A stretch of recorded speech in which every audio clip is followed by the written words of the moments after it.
সংগঠনের প্রিয় পতাকা হাতে নিয়ে আমাদের কৃষ্ণনগর থেকে করিমপুর রেলপথের দাবি নিয়ে কৃষ্ণনগর থেকে করিমপুর পর্যন্ত পদযাত্রা শুরু করল সিপিআইএমের যুব সংগঠন ডিওয়াইএফআই। কৃষ্ণনগর থেকে করিমপুর রেলপথের দাবি নিয়ে এর আগে সিপিআইএমের সাংসদ থেকে শুরু করে আইএমের নেতৃত্বে একাধিকবার রেলমন্ত্রীর কাছে লিখিত আবেদন করেছিল। তারপরে এখনও পর্যন্ত সেই রেলপথের কোনো কিনারা হয়নি। তাই কৃষ্ণনগর থেকে করিমপুর রেলপথের দাবি তুলে এবার পথে নামল সিপিআইএমের যুব সংগঠন। আজ সকালে এই পদযাত্রা শুরু হয় কৃষ্ণনগর স্টেশন থেকে সন্ধ্যা পর্যন্ত।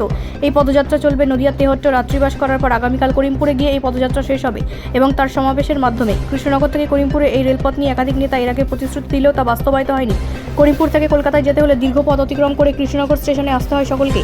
ছাত্র, কৃষক এমনকি রোগীদের পর্যন্ত বিভিন্ন অসুবিধার সম্মুখীন হতে হয়। তাই জীবন জীবিকা এবং সাধারণ মানুষের স্বার্থে কৃষ্ণনগর থেকে করিমপুর রেলপথের দাবি তুলে সিপিআইএমের যুব সংগঠনের এই পদযাত্রা। ব্যুরো রিপোর্ট, রাষ্ট্রীয় প্রসার বাংলা। দাবিতে